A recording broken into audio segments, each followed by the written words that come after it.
Hi, welcome back to my channel. Ngasigi video sida aina takchaningi koigi sauraga glass ta kinthingba lei ko adugumba se yam phattaba thabak amane yamna asoiba thabak amane kedawigi tawroidabano haibado glass khatang thugaiba natte swaida khitang tatpa natte yamna yam kanna sokpa khut ka se pura sokhanba yaba thabak amane aduna kedawai tawroidabano haibado adu ka discuss tawse so sigi glass ta kin thin bai thabak se karana tawi haibado sigi se akhoina mi mayam sum yengakpada nupa na tawba hengal le adudagi nupi na tawbu yawi sauningi ne glass khut thak thajanba nupa oiraga saina thinba adudagi khatna bada glass saina tusanba tasanba adu sigi thabak se ayamba matamda yumda oina thoe habdi kayino habda mapan da lambi da phunaba mi di nung thomna gani kin thinna gani chaina kana gani glass ta kin thin basidi yum gi mi ga saunaraga ahan ga saunaraga husband wife saunaraga phubadi nungai tabanina moigi asaoba do utpado I am frustrated oire I am sauninge habdo glass tak ne kin thillaga mi do khara kinaba ma yam saure ne kainaga khannaba utpagi oina tawba thabak ni ayam matamda so sigi thabak se ayam boda nupa sing oina tawi nupi da su thengnaba yaukre then next thing glass ki kai biduna ama glass to kai glass ong sin bai pe sating ne ko adudi wa ma chane aduna tabida khutta kamai kain shok pe do mina khali je glass ta kin thillaga size kitang tatlaga khar I thoga benet khar na pa yani sineba adumai natte yam thina sokpa mong ama yauri adu glass hai je akoigi mingsen mirror wall da napa mirror do oragadi akoina swain thinbada swain lakpada glass to kairaga adum lakpada swai kitang tatlaga khar soga tokani ba adudi kashu kaide glass thu kaide yade hari mirror thu kai zaro aduna tabida upu gi glass khut phawdok yabado natraga window gi glass akoigi yum gi thonau gi glass gumba upu show box gumba natraga koi wooden upu sabado adugi kendo glass ki thong banbado natraga thong gi keno duda glass yawado khut thinjalaga phawdok yabado adu kaino habida kamai tawge habda akoigi glass da kin thinba matamda glass se piece loi char kai grani adagi si akaiba glass ne haije khut phawdok krani sidagi sit thingakpa matamjida sidagi thang nei yat pe type da si yat kal leba len leba sida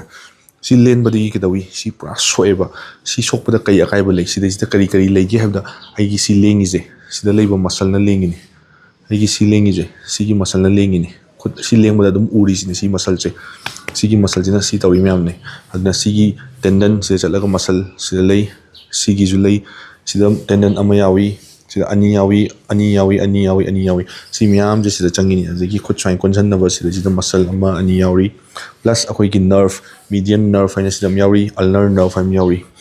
median nerve so gadi si khut pangtha gani ulnar nerve so gadi sai pangtha gani adagi ulnar nerve na khut ta yawi muscle swagi muscle sanga tawriba adagi sanga tawriba sanga lengiba sigi muscle myam je khut ta yawi aduna sigi je hojiki ulnar nerve to tatlagadi khut che loina pura paralyzed tawdini sammaga su fully hanagi normal type ta di function do kasu leiraroi operation toroga sambada su yam aruba thabak su oi aduga koina samme haraga fazana hanagi mong da lakpaje yam rare oi laksu la oi na khalle aduga sammaga khoi pangda ba khar phan ma yai khar leng ma khot pa khar ngam han ba yai but hanagi da to pura normal oro habadi kasu yate ojagi sigi sila e chain ba khoi radial artery and ulnar artery na adu animak tatlagadi khochi e cheloroi adu ju khodak ta emergency operation na samdeni aduna si tatpa haibaje am sathina khutche paralyzed or khut mangya ba thabak ne aduna tawroidabane e tendon ama sokpada hoi semba tendon sembadi kharbu yai nerve artery ju tatlaga khodak ta semhoraga adum samaga e chelagadi hoi hanaga mani hatare nerve sokpajidi adum lifelong damage kumane aduna si yamna tohoidaba thaba amane asije normally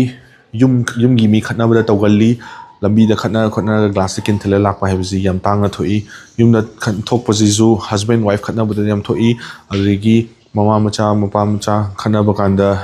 angang nupa macha sina yam sauning dana magi asau do my parents uthokpa do glass kin thilega utpa yawi adagi sigize mainly younger age group to thingnei ahan da su thingnei but 20 to 40 years mark sida yamna common oi quite common oi base adagi size kitang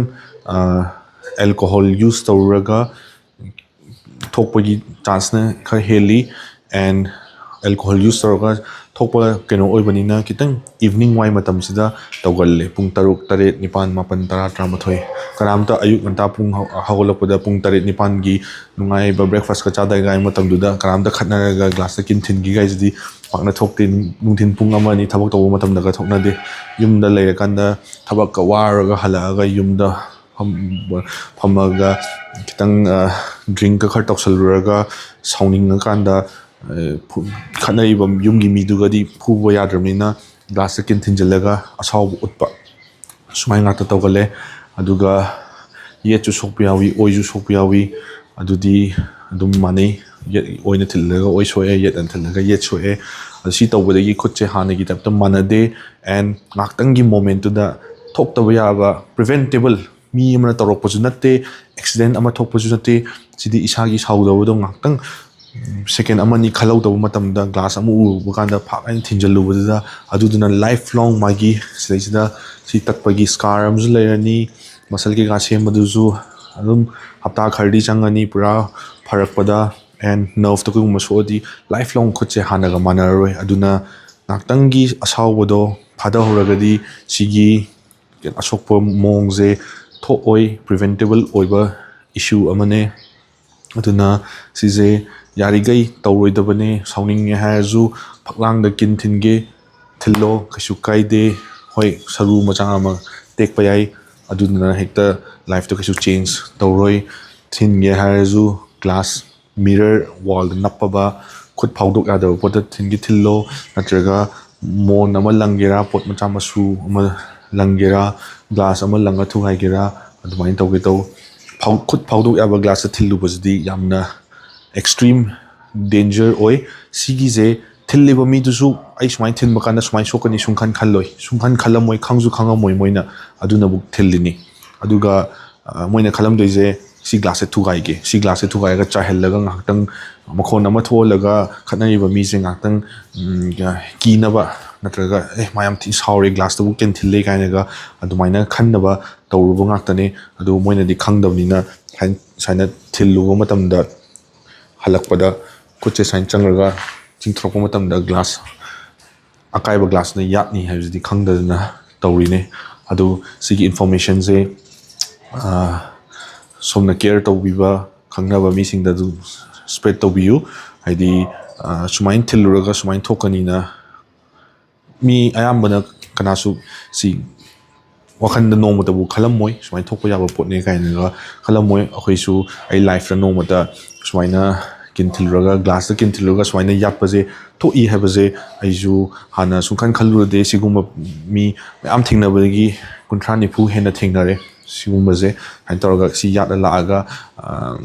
kedawda sokpano habda glass kinthilbai sokpane hena adu moiju haiba ikaise na soidana glass tarakpane adu tawpane mi ilmada tabane khopne amaina haijanbe yawi aduga kupna hangakandadi yumgi miga khana bakanda sauningdana thilubane na adu moina su yam regret tawramgani do khallu daba potni swain thokani na ai swaina sokke na thilubani na te moijo hoi glass kin thilaga glass tu kaiba swaida I khar thon ba adu ri mi do ki gani haina thilubane sumaina ai khoche ya alage na tawbudi oiramoina khanje ainasu adu sigi video se yengbibagi yam nungai sare thank you so much sigi information ja kana bo ga di video the thumbs up like button do press tawbiramo and channel is subscribe tawbiro for future medical knowledge videos and